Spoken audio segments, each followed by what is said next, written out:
Welcome everyone to the Collin SBDC CARE Seminar Program. We're delighted that you're with us today. Thank you for spending the time.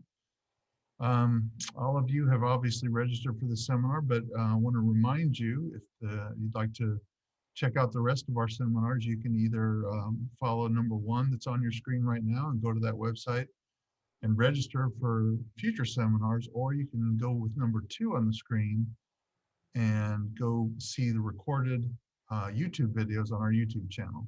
There's a lot of really great information. You can look at it at your own pace and in your own time, and it's very, very helpful.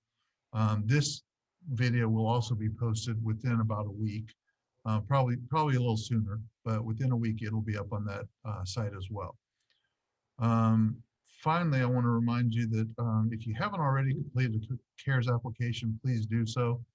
They are available at the link that's on the screen right now on number 3, and it will allow you to take advantage of either some custom consulting, some specialized training, or some focused business resources that are going to be very, very helpful and timely. One more bit of housekeeping. If you have any questions for Michael today, go ahead and type them in your chat window, and we will pick those up and get them to Michael, and he will be able to answer them as we go along. So without further ado, let me introduce our presenter today. Michael Maxwell is going to be talking to us about recovering from the pandemic in the restaurant world. We're very lucky to have Michael with us today. He's got over 30 years of experience in the restaurant world, working pretty much at every job you could ever imagine within the restaurant industry. He's been a trainer, he's been a GM, he's been a regional manager, an operating partner at all different levels, and he's opened over 30 restaurants of his own. So we're real fortunate to have him with us today. So with that, I'm going to turn it over to Michael and let him begin. All right. Well, first of all, I would like to thank everyone for attending today. I realize that we're probably looking at a lot of different types of people on the line, from either thinking about getting into the restaurant business or already in there and wondering how to survive. I want this to be a seminar that you actually get something out of. And I just recently watched a webinar from a group that was covering basically the same topic. And honestly, it was the most boring webinar I've seen in a long time, because it was a random series of thoughts that I felt didn't give anyone a path. And that's really what I want to do today, is to give you a very methodical, step-by-step way to think about how to get better at running your restaurants, or how to evaluate how to open a new restaurant and in the current conditions. This seminar is entitled Recovering from the Pandemic, but I think it probably should be called Evolving During the Pandemic, because we're not done yet and things are continuing to change every month. If you take only one thing away from today, I think it's an understanding that one size does not fit all. There is not one solution that is the best for every restaurant. Everyone's in a different area and has different challenges and has a different facility. So there's not just one thing or 5 things that you can do that will make you more successful during these times. Once again, there is a process to go through that can help you identify what will make you more successful. And at the same time, not only does one size not fit all, but remember that you can't be everything to everyone. So as I know, when restaurants first shut down and we started opening back up, there was a scramble to figure out how to continue to make money, and people were evaluating lots of different restaurant streams. And the truth of the matter is that one building cannot be a fast casual restaurant, a drive-through window, a grocery store, a package store, and a fine dining experience all in one place. It's more so understanding what works best for you. When we, as a company, go in to evaluate existing restaurants or to look at areas where or how to develop a new concept, there are basically two things that we look at. One, do you have a great idea or a great concept and you just don't know how to execute it or you're not executing it properly? And the other is, are you in the wrong business? And when I say, are you in the wrong business, I don't mean get out of the restaurant business, run toward the light right now, Carol Ann, but instead it is, did you build the right restaurant for the right place? Are you serving sushi in an area where people would never eat? Sushi is a wonderful example because sushi seems to be pretty polarizing in groups. You either love it or you hate it. So understanding whether you're actually operating the right business is just as important. I also think that for people who are currently operating businesses that may have been around for a couple of years, there's a lot that you need to reevaluate. And I think this is part of that evolution phase of looking at where you are today versus where you were a year ago. Who is your customer base? Who's in your neighborhood? Is it the same people that have always been there, or has that changed? Is there a place in your neighborhood now where you can go and search for new customers? Or do you have the ability to do something different that will draw in a different group of people? How have needs in the area changed, or do people need to use your restaurant differently now? And what do your guests really want from you? Do they want quick? Do they want value? Do they want convenience? Do they want an experience? Sometimes it's all of the above, but a lot of times it's only one or two of those things. And then to evaluate if there are opportunities for new revenue streams. All of this could have changed.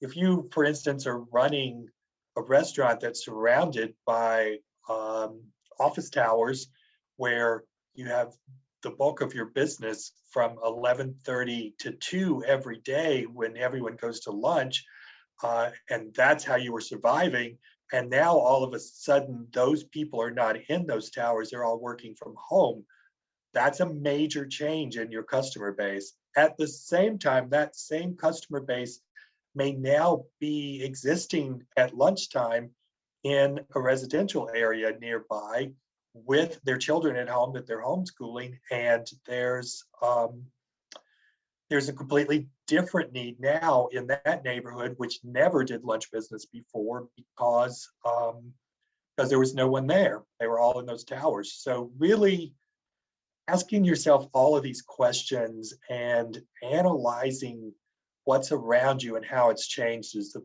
first place to start. There's a lot of ways that you can get this information.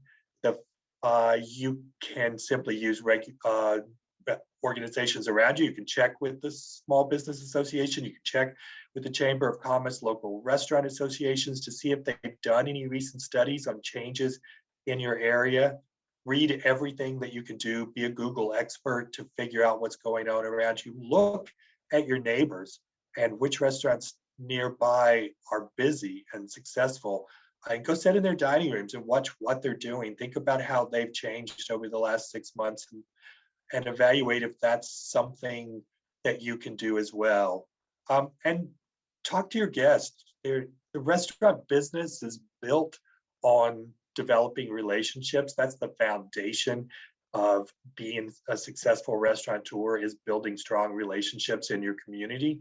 So get to know your people. And for the people that have been regulars for a long time or still there, understand why they're coming back and what you're offering that keeps them coming back. And for all the new faces that you see, ask those questions, introduce yourself, get to know them, try to find out why they're there. And if you have a good email database, use that database just to send a questionnaire. All of those areas will help you ask these questions and understand really what your new business should be. We're going to talk about how to use that information a little bit more and reposition yourself by redefining your brand a little bit further on. But the first step in really becoming successful is to make sure that you understand who your customers are, what they need, how they want to use your restaurant, how you need to be perceived by them, and then determining whether that's changed in the last year and if you need to change along with that. We're going to look at a lot of changes to consider in the rest of this webinar. Each of these topics could be a webinar in itself. So there are some fairly detailed diagrams and spreadsheets that I'm going to go through and try and make them as simple as possible to give you the overarching ideas behind it and how to use it. But I think definitely be a place where during the presentation, if you feel lost or you want to dive a little deeper into any of these, please use your chat box and ask those questions. The areas that we're going to look at first is retooling your dining space. We're also going to talk about re-engineering your menu, how to create a new labor model or several new labor models. We'll talk about the importance of training your staff and why you need to be doing that. And then lots of opportunities to seek out PR and to get some free marketing. So let's begin with retooling your dining space. The first two things I want to look at here are safety and traffic flow because they sort of go together. If there's anything that people are paying attention to right now that I think will stay with us for a long time in the future, that is being aware of whether you are in a safe environment. For those of you who've worked with health departments and understand what a HACCP plan is, I think we need to develop HACCP plans for hygiene as well, and for sanitation throughout the whole entire dining room. A HACCP plan stands for Hazard Analysis Critical Control Point, and it's from a health department stand, it starts with a case of chicken, and it comes in at the back dock and follows it through every step of being handled and every process that it goes through until it gets on a plate and is set down in front of someone. And in each of those steps, we target areas where that food can be contaminated or the quality lessened or anything that can happen to harm that ingredient. And then we write in ways to stop that from happening. That's a HACCP program. To take this a step further with really thinking about safety and sanitation from a new standpoint, I took this outline of a restaurant and I wanted to think about traffic flow and where people come into contact with other people and with shared touch surfaces. And so in this particular case, you look at the top left, we start at the entrance, there are doors, there are all these red places or doors. People come in the entrance, they interact with the host, they may go to the bar, they may go straight into the dining room and get seated, or they may go out to the patio. At some time during the visit, they may get up from their seat, go back to the restroom, which in this case actually is back out that entrance and in a hallway. And then the servers are also interacting with tables, interacting with the host, taking dishes to the dish area, working in the server station. Cooks are handling plates, going back and forth from the dish area, passing food to the expo line, and servers are then going back to the expo line and running the food back out. That's a lot of places that people are touching a lot of the same things. We took 50% of the tables out of most of our restaurants, sort of all across the United States over the last year, and people are getting used to that. I think the days of this long banquette where two tops are shoved side by side and you have to push the table out and squeeze to even get in and out of there. I think that's gone. People are not going to accept being jammed together anymore. So the first reality I think you need to get used to is that you're not going to be able to put as many tables in a room as you used to. I also think the appearance of safety is necessary. So when we're looking at this map again, all those places where people are touching food, touching tables, touching each other, guests need to see hand sanitizer. They need to see hand washing and lots of ways of doing things without touching. If you see food delivered by servers who are wearing gloves, the guests need to see those gloves being removed and new gloves being put on. So they need to see sanitation bottles to wipe down tables. Just that perception of safety is important. The other part is understanding the traffic flow and not jamming people together. So looking at how people gather around the entrance and maybe pulling the host from behind that host stand and out into the entrance to take names instead allows people to check in or to wait for a table, but not to be crowded into one space. As we walk people through the dining room, we want to walk them through open paths. We want to stop and yield the right of way for other guests so that people don't have to come into close contact with each other during just the general processes of running a restaurant. It all sounds tedious, but it's all kind of a well-orchestrated theater to send the message to all of your guests that they're in a safe environment. Safety first is huge now, and once again, I don't think it's going to go away. After we talk about safety and traffic flow, we also talk about atmosphere. There are a lot of things I've seen recently. I've seen bar stools stacked on top of each other in front of the bar because it's not a used space anymore. And I've seen areas where people normally had benches and were waiting for tables that now have shower curtains pulled across them or have tables, unused tables and chairs shoved in there. These are all bad things. No matter what our new restrictions are and what we have to deal with, we still have to create this welcoming and inviting atmosphere and making entrances and bars and spaces that we don't use anymore look like warehouses certainly don't send the message that this is a welcome place to be. People have been trapped in their homes for so long and have been afraid, even when they are out, that they're craving an experience and an atmosphere. And so we need to make sure that no matter what we're going through to make our restaurants meet restriction guidelines, that we still are creating not only a safe environment, but a very warm and relaxed and inviting environment as well.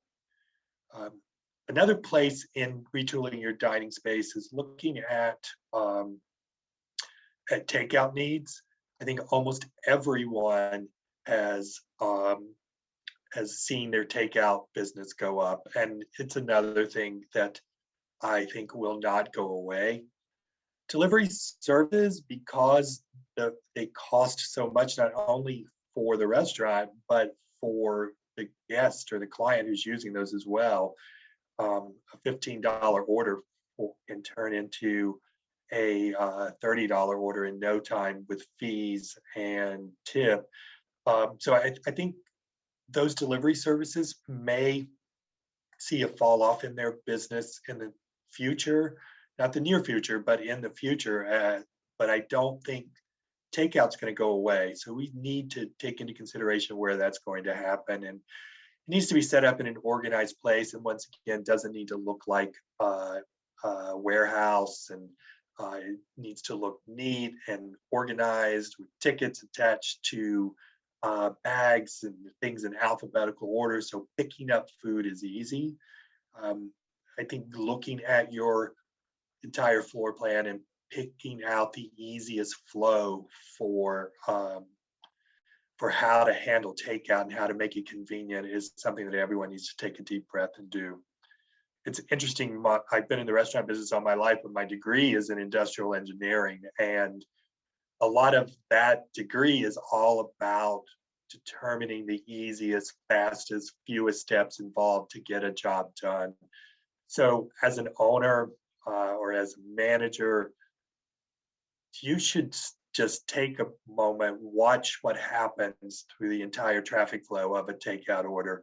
Who answers the phone? How much time does that take? Does it then have to be entered into a POS system? Who does that? Where does the check go? Who does the bagging? Who double checks the bag? What does the guest have to do when they come in to pick it up? Watch the traffic flow, how many times steps trip over each other, and then start. You can even graph this on a piece of paper. I love drawings. It just makes everything so clear. And so if you want to draw arrows that follow the traffic flow of your takeout process, you're going to find all these places where the arrows overlap and make crosses, and you're going to be able to very easily start looking at easier ways to make that whole process happen. And then finally, in this area, think about how much dining space do you really need? Do you have a separate dining room that you just don't use anymore that can now become a takeout space? Do you have fast food has done such an amazing job with getting people through drive-throughs that they may never have dining rooms again. I think they were already seeing a decline in the use of their dining rooms. And now, when you look at that particular model, if you can eliminate a dining room almost completely, that's much cheaper to build and to reproduce. From a franchise model, to think about being able to buy a McDonald's franchise and not have to build a dining room and still do the same amount of money out of that building because you become incredibly efficient at drive-through, that's a winning proposition. Also, in retooling your dining space, think about those initial questions that we ask at the beginning of this, and that is, what do your guests need and who are your guests? If your guests are an older group of people, they're much more aware of their safety. Your dining room there needs to be an easy way for them to check in at the host stand and get to a table. Places that never took reservations before are taking reservations now, just so that people feel comfortable knowing that when they arrive, they will go straight to a table and they don't have to wait anywhere. So think about your customers and think about what they're needing. Think about the fact that maybe you really do need to build some taller partitions between booths, just so that people feel better in that dining room. And just continue to make it as cozy, comfortable, and safety focused as possible. That was a quick lesson in retooling your dining room. The next one I think is a big one, and that is re-engineering your menu. Or if you're a first timer, that's engineering your menu to make sure that it's efficient, that it's engineered to make money, and that it's engineered to eliminate waste. Before we do that, I told you I wanted you to think about who you were and who you are now. And if you never had a definition brand, then you need to write that now. And if you did, and you answered those questions that some things have changed for you and you need to modify or evolve a little, then you need to redefine that brand. This is like step one in restaurant operations, to make sure that you know exactly what you're going to do. It's just such a simple tool, but it makes your life so much easier. This is a sample brand filter for a restaurant in Charleston called Bumpa's. It's a restaurant / bar. Bumpa, there's two Irish brothers, and Bumpa is what they called their grandfather. They opened this restaurant during the middle of the pandemic, and it was not an easy process, but they did it, and they're surviving, and they're doing well. We worked with them from the very beginning of putting this together, and the first thing that we did was define the brand and write their brand filter. The way we started that process, and this is something that you can do yourself as well, is we got the principals in the room, and that whether that's owners, managers, or a combination of all of that. And we said, just think about this restaurant. Think about what you want it to be, what you want people to say about you, what you want your guests to say, what you want your staff to say, how you want to be viewed in the community, and what this restaurant really is. And then just start shouting out words. And then we record all those words, and then we go back through them all together and we put them into categories, whether they're about food and beverage, or whether they're about decor or service style or feel and atmosphere. And then we go through each of those categories and we start eliminating words that don't really make any sense and that are not consistent with every other word in the column. And then when that's all said and done, then we take those words and we write a brand filter. In this particular brand filter, the first two paragraphs are about the restaurant itself, its feel and atmosphere. And then the next paragraph goes into decor. The two paragraphs after that are and bar program. And finally, the last paragraph is about service. So I did some things in red, which will help us go through this a little bit faster. But paragraph 2 says that Bumpus is not a traditional Irish pub, but it uses that culture as its foundation. And above that, it says an Irish pub is a pillar of the community. It's a place where people meet, conduct good-hearted debate, meet old friends, and make new ones. So that's the bones of this concept.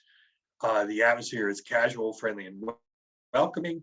The decor, the building, showcases the original bones of this building, which was over 100 years old. The room is designed for socializing and music. It's kind of upbeat, classic rock, current hits, but it's got some whimsy mixed in it with things like big bands, swing, crooners, and Irish ballads. That's the first time in here we hear that it is an Irish pub, but it's got a lot of whimsy and fun built into it at the same time. The food is comfort food. It's nothing new or cutting edge, but it uses the highest quality ingredients. That we would confidently put our food up against any meal in Charleston. That means, hey, we're an Irish pub, but we have really good food because Charleston is a food town and ours is just as good as anybody else's. So that's another big piece in understanding what this brand really is. And finally, we talked about the bar and the ability to drink at reasonable prices, and we're to splurge on something very high end. That we use a lot of craft beers, local craft beers. It's a craft cocktail menu with drinks that are creative, well balanced, and with names that are playful. So once again, the whimsy and fun comes into play. And finally, we get to service, and we say the crew is friendly, attentive, and knowledgeable. That's kind of a tedious way for me to take you through this, but I can't stress for you enough the importance of defining your brand, because here's what happens now. When you just need to make a decision about your business, you should be able to come back to this document and use it as the guide rails for making that decision. So if I said I want to add, let me go back to sushi. If I wanted to add sushi to this menu, then I would go back to the paragraph about food. And I would say, is sushi comfort food? Not really. It may use the highest quality ingredients, but it's not comfort food, and it's kind of cutting edge and polarizing. So it doesn't fit. If I said I wanted to add chicken pot pie using local free-range chicken and locally grown farm vegetables, and went back to this and said, is it comfort food? Absolutely. Is it nothing new or cutting edge? Absolutely. Does it use the highest quality ingredients? Absolutely. We shop local? Absolutely. So it hits on all cylinders. And so that verifies for you that you're making a good menu decision based on your brand. So after your brand is defined, you need to take your current menu and make sure that all those recipes are costed correctly. If you've never been exposed to costing, there's a lot of ways that you can do it. It's determining the cost to put the items on the plate, and you can do it with software. There's lots of software out there that does it. You can do it with an Excel spreadsheet. You can do it with a calculator and a legal pad, but some way you have to figure out what it costs you to make every item. I'll give you a great tip, and that is there's a book called The Book of Yields. When it comes to costing items, a lot of times people think, oh, I just need to know the cost of all the ingredients. Well, there's so much more that comes into play into that, and that is what are the yields for everything. If you're making blue cheese dressing by a recipe and you costed every ingredient in it, but you don't know how much that batch yields, then you can't get an ounce price on it at all. It also applies to ingredients, that if you have that calls for a quart of blue cheese crumbles, but you buy blue cheese crumbles by the 10-pound bag, in order to determine the cost of that in the recipe, you've got to understand how much a quart of blue cheese crumbles weighs.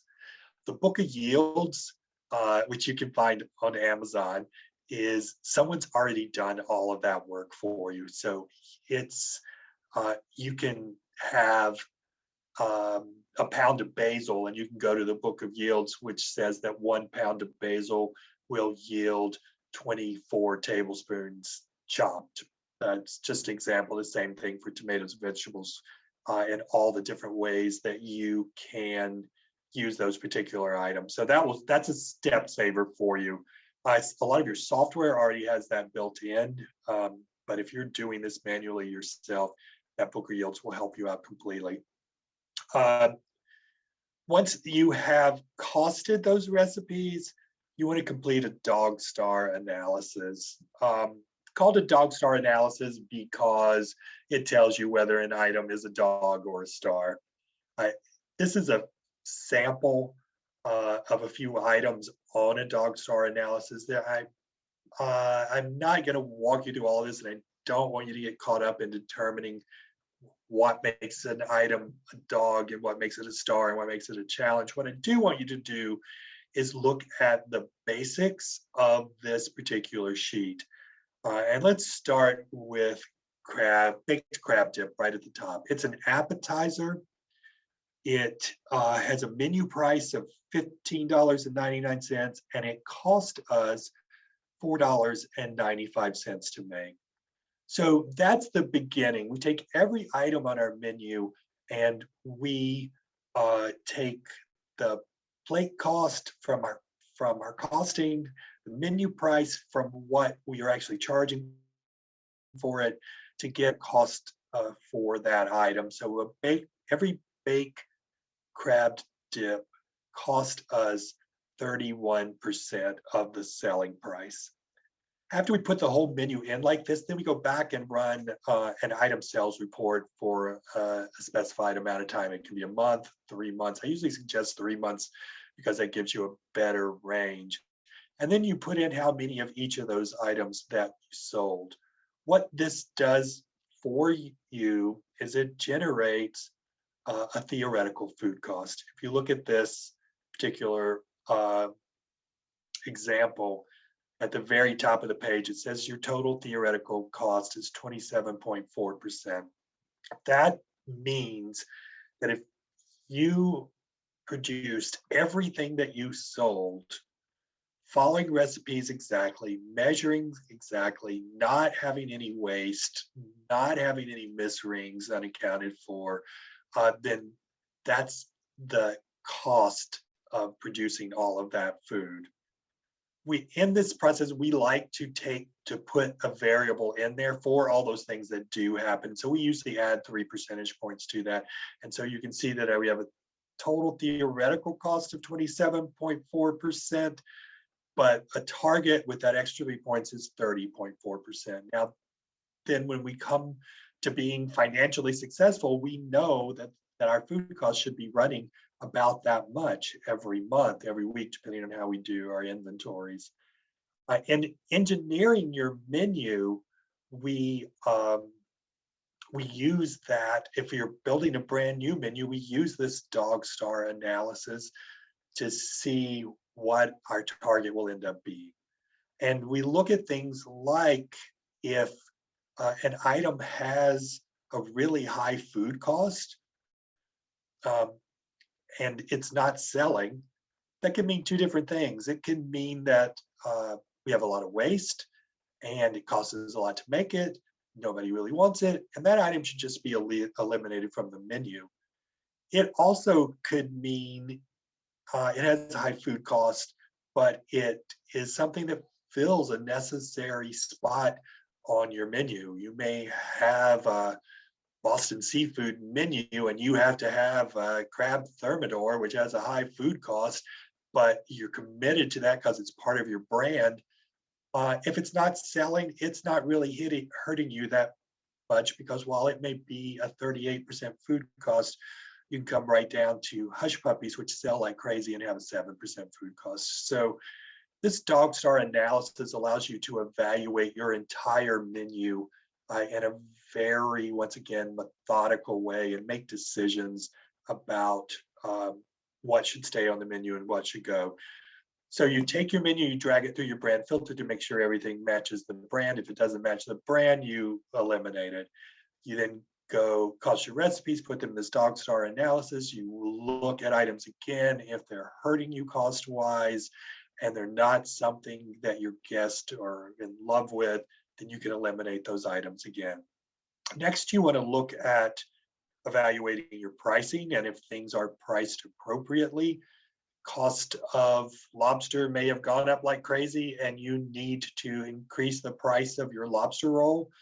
Understanding how much you need to increase it and how much the market can stand can play out once again on this dog star analysis. You can put in if your lobster roll was on here and you'd sold 50 at $19 and you want to look at what it would do to your food cost if you sold 50 at $21, or if you felt that that's just way too high to go, you can back that back down and only add $1 to it. You can play with these numbers back and forth to get to where you need to be, because there's a thin line between understanding and delivering what's perceived value and making profit and having a good food cost at the same time. Sometimes price increases come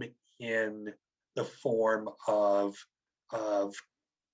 15 cents here, 25 cents there, and adding 25 cents to the cost of a bowl of soup where that you sell 500 a week is a tremendous amount of extra income over a year, and 25 cents is often a number that just goes completely unnoticed when you add it to an item. It doesn't feel like you're stealing money from your guests at that time. Once you got pricing correct, you're happy with all the items on your menu. Next thing you want to do is look at streamlining that same menu for efficiency.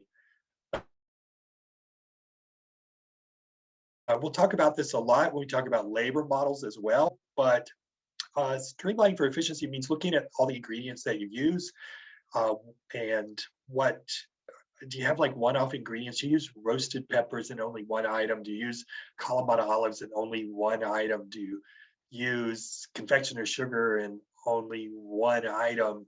And if you've got a lot of one-off items, are there other items you can substitute in that recipe that are already being used in other items? Or can you just eliminate that in one ingredient completely and not affect the quality of that particular item? So look at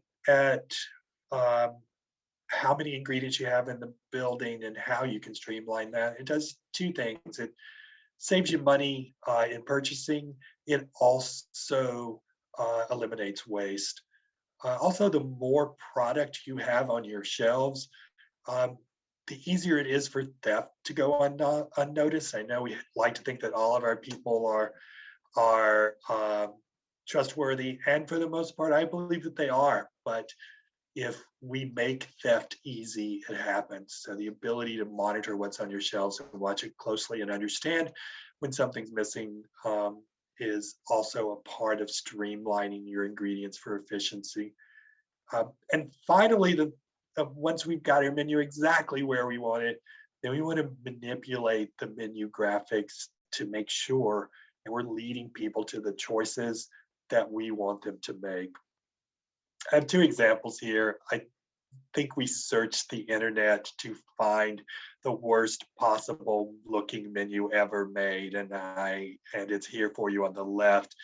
And of course, on the right is one that we did for my company did for a restaurant that we opened in July in Florida, which I'm very proud of the way this menu looks. So we'll walk through the differences. First of all, your menu needs to be attractive. It needs to be easy to read.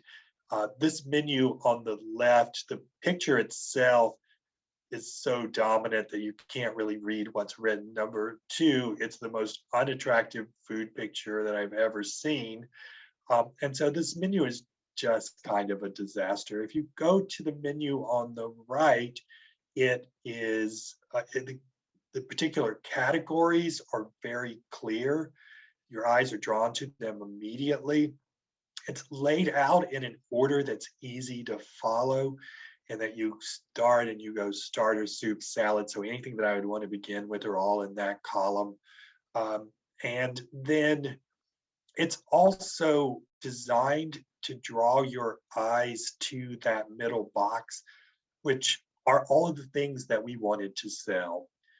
It's a seafood restaurant on the water in Florida. We really wanted to focus 100% on fresh local seafood and on more upscale dining items that are available in what's really a casual waterside restaurant with most of the dining outside. So we wanted people to look at this.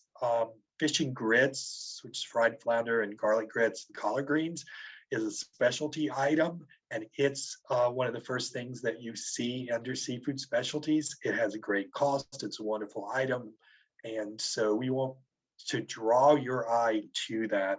You can Google menu methodology. There's a lot of stuff online that will help you work your way through how to properly lay out a menu and how to get the desired results out of it. There's a lot of theory on whether people look at the middle or the left, and if it's a folded menu or a one-sided menu, and all the differences that this makes. So if you're getting ready to put a menu together, definitely do some Googling and read some theory on how to write the most effective menu, because this is all a part in driving both sales and profits. It's one that lots of times I think people take for granted. All right, spent a lot of time talking about menu. Let's now talk about labor, which is probably a really hot topic right now. We need to control labor now more than ever, because we need to make more money. There are less sales coming through the door. We have less tables. We're doing all these extra things to try and drive business, but it's still middle of the pandemic, and we're struggling with bottom line. And food, beverage, and labor cost are the three largest costs in the restaurant. They're where we should pay the most attention. So as we engineered that menu for efficiency, we also looked at the layout of who produces all of those items. And if you discover things like my pantry person has 7 items, my grill person has 14 items, my saute person has 12 items that they produce, and my fry person has 2 items. Well, then that's a simple fix. That fry position is eliminated and it's consolidated into one of the positions on either side of it. Probably pantry. Pantry's a lot easier to go from fry to pantry back and forth. But that's just an example of consolidating or eliminating jobs. Are your bartenders not, they don't have guests sitting at the bar right now? What else can they do besides make drinks for the dining room? Do they have a larger role in takeout? Do they help as a food runner on days that you would normally have a food runner, but you don't put that position in place anymore? You need to look at everyone in the building and think about what are the jobs that they're doing and how can all of those jobs be put together so that you need fewer people to do that. Managers fall into that category as well. Managers are doing a lot to get through the pandemic. I see them telling servers not to come in until it's time to open and doing all the opening duties themselves. I see chefs cutting the line at 8 o'clock and closing down all the equipment, doing all the cleaning by themselves. I have a chef in a restaurant that I work with who just doesn't schedule any more line cooks on Tuesday night because he doesn't need them. And he has a dishwasher who's been trained on line positions and comes over and helps him out as he needs it. But lots of different people can carry a lot more weight now. And that just look at that once again very systematically and make decisions where you can on eliminating or consolidating jobs. At the same time, think about what that means to hours. Does it mean adding hours or cutting hours? Sometimes you may not be able to eliminate a job, but you may be able to have people come in later or leave earlier. Nickels and dimes is what we're talking about. And in the long run, nickels and dimes add up and make a huge difference. Also, think about when you consolidate jobs, you may be adding hours to a person for the day. So a person who normally got their 40 hours in 5 days may end up doing that in about 3.5 days. If that's the case, then they can go home and someone else can do that job for 2 more days a week. And so you're also balancing all of this to save your good people and to be a good employer and to still create hours for people wherever possible while making really good business decisions at the same time. It's a juggling act to take care of your people and be a smart business person at the same time. But if you can do that, it pays off in the long run for sure. After we've evaluated all those jobs, we want to create some templates for multiple sales levels. I'll show you what that means. There's a tiny little graphic that you can get your eyes up on. What this is a schedule, and it lists every job, it lists every day of the week, and it lists in and out times for each of those jobs and how many people you need doing that job. And then it extends it in hours and it extends it in dollars. It's a simple Excel spreadsheet that anyone can create. And you need these templates to schedule your work. If you rely 100% on, I know I'm going to have to cut people today, usually don't cut people. It's just you get wrapped up in other things. And before you know it, the day's gone and you didn't save any labor. If you plan for sales, if you say 3/4 of the year, I do $40,000 a week. And in my slower months, I do $25,000 a week. If you write one of these templates for a $40,000 week and a $25,000 week, cutting labor where you need to and making all of those changes that we just made and consolidating jobs. Then you project the sales for the next week, and whoever writes the schedule, you hand this template to them. You're like, write your schedules like this. And then all you have to do is make sure that people clock in and out according to this template, and you meet your labor budget. It's a simple task. It takes a little work up front, but it is a wonderful way to save money on labor. And we talk about saving money. I want you to once again work on that balancing act. So the last thing on this list is evaluating rates and salaries. If you've consolidated a lot of jobs into one job, and you've eliminated 40 hours, there's a good possibility you can still afford to give that person who now has these multiple jobs a little bit more money. I'm not telling you to go out and give everybody a raise, but when people go above and beyond and they're working hard to help you through this hard time, be aware of what they're giving, and any place that you can acknowledge that by raising their rate a little bit, go for it. Same goes for managers. Managers are working hard to make this happen and to control cost, picking up extra hours. You may not be able to give your managers a raise at the moment, but you can certainly look them in the face and let them know that you see what they're doing and you appreciate it. And as we come out of this, it won't be forgotten, and that you'll certainly reevaluate their salary and thank them for the job that they've done. So create some labor models, consolidate your jobs, take care of your people, balance that juggling act, and just use the systems to really control your labor and to bring more money to the bottom line. And then the next up on our task list or things to look at is training your staff. I love this slide, but this is certainly not the way I recommend that you train your staff.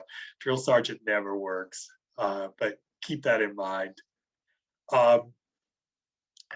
You're going to find, you may have already found, that training your staff is more important than ever.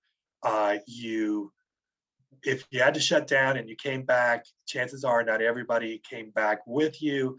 You had to hire new people. You've had to fill positions, and getting them trained and up to date is important to the success of your restaurant. People who are coming out to dine are not as forgiving of new staff as we would hope that they would be. So we need to be on top of our game. Also, training people helps to eliminate turnover. So there are some steps to training that are, once again, very systematic, that I think will help you out through this. The first is to start with a proper orientation for your new hires. And orientation does two things. It puts people at ease, lets them know where to come in the building, how to clock in, where to put their stuff, where to park, who's going to train them, who are their managers. It puts them at ease from day one. And then it gives you the opportunity to talk about your brand and your core beliefs, and to sort of indoctrinate them into the cult that is what your restaurant is all about. So it's a bit of a cheerleader piece as well. Once they're in the building, there needs to be a training schedule written for how you're going to train people. I'm a firm believer in dividing training up into two sections. One is classroom, one is on-the-job training. Classroom usually happens before on-the-job training. So trainees will come in different classroom every day, and that classroom may be only 30 minutes, but it's 30 minutes while they're not in front of guests learning about the appetizer and the salad menu, or learning about side work and running duties, or learning about steps of service and timing. And then once they go out on the floor with the trainer, then they get their on the job training. And once again, it's very detailed as to what they should be learning each day. On the job training is usually designed to reinforce what was taught in classroom for the day. Having all this wonderful training and using a schedule makes no sense whatsoever if you don't have good trainers. So there, you can certainly have a process for picking and certifying trainers, but just really look at who you're allowing to teach your people how to do the job. First, they need to be the best example, and that is they are always on time, they have a great attitude, the uniform is perfect, they follow recipes, they follow systems. And the other, though, is that they are a good teacher. And people who are good at their job are not always good teachers. So if you're having someone train and it's never trained before, watch how they interact, if they're patient, if they explain things clearly, if they stop and allow for questions. Make sure that you've got the right people doing your training. And then when training is done, there should be a process for validating that your new hire has been trained properly. That validation can come in a series of tests throughout the training process. They can be verbal or written. But definitely at the end, you should do some validating. Is that a server trainee can wait on a manager, and the manager can give them feedback on how they put the whole experience together. Or a line cook can cook 3 dishes from their station, present it to the chef, and talk about what was the preparation and what are the watch points on each of those dishes. And another huge piece on training is to make sure that you teach your new identity. If you made changes in your brand as you went through your brand filter, if you have introduced new revenue streams, if you're doing catering now and you've never done catering before, or you're working with delivery services and you've never worked with them before, make sure that's something that you teach clearly. Even to people who've been with you for a long time, that these things have changed, and make sure they have a good understanding of who you are and what you're doing now. And finally, I'm going to talk about seeking out PR. And this is a piece that restaurateurs just don't seem to be aware that they have the ability to run this. So I'm going to open some new doors for you today in talking about this. Once again, it's a big topic and an entire webinar could be designed around this, but I'm going to give you some quick facts on this to help you sort of run your own PR. You don't need to pay a company $3,000 a month to get good PR. My first 2 points are: don't pay to advertise. Can oftentimes be a waste of your money, and tell your story everywhere. Telling your story everywhere is the biggest. I think the two go side by side. The first is, let's look at things like Instagram and Facebook. Use them religiously and have a calendar that tells you each day of the week where you're going to post and what you're going to post. Assign people on your staff to help you with these. And particularly with Facebook, when you're thinking about posting, think about making your post interactive. A picture of a beautiful special menu item for the day gets attention, but a picture of a beautiful new menu item that encourages everyone who tried it to comment on it or to post pictures of their favorite items from your restaurant does one thing for you. Every person who posts or responds to your post, your restaurant is now exposed to everyone that follows them. So Facebook is not, and Instagram are not designed from a business standpoint to drive business with your followers. That's a small piece of it. It's designed to drive getting you more contacts. So the more people can respond to what you post, the more you are going to introduce yourself to new people. Here's an example of some email blasts. If you If you have email lists, there are cheap programs out there that you can send email blasts to them. If you're good enough and have enough time to do like a once a month newsletter, perfect. If you just want to send out holiday specials, it still puts you fresh in people's minds and is another way to tell the story of what's going on in your restaurant and to let people know that you're still there and you're doing well. And the last one is to write your own press releases. You don't, people in PR companies are not the only people who can release a press release. You can write everything about what's the one thing you want to talk about. In this particular example, we're talking about a brand new menu, and at the end, we do a little company history. It's a quick blurb. It's like a batting average. If a good batting average is 300, that means you strike out 70% of the time. The same goes with press releases. Send them out to everyone. And if you get even 20% response in them, you get 20, that's 20% free advertising that you got. You just need to start collecting email addresses for people at radio stations and TVs and bloggers and those sorts of people. And then finally, stay involved in your community as much as possible. Now more than ever, communities are supporting businesses that support them. Being involved in your community doesn't always mean doing something that costs money. As restaurateurs, once again, we have dining rooms most of the time, and allowing your dining room to be used to 9 o'clock in the morning for a local meeting for free is staying involved. So just think about all the ways that you can continue to be involved in your community and to let people know that you care about them and you appreciate their loyalty. And to sort of wrap this all up, I asked the questions, why do we want to do all these things? What we've talked about is a systematic methodology, evaluating your business step by step. You don't need to do all of these things, but look at the things which will bring you the most results and go for it. And those results are things like a clearly defined brand that delivers consistently. Doing some of these things or all these things will drive sales for you. It'll keep people safe, which promotes your reputation. You'll increase profits by controlling cost. You'll enhance the guest experience.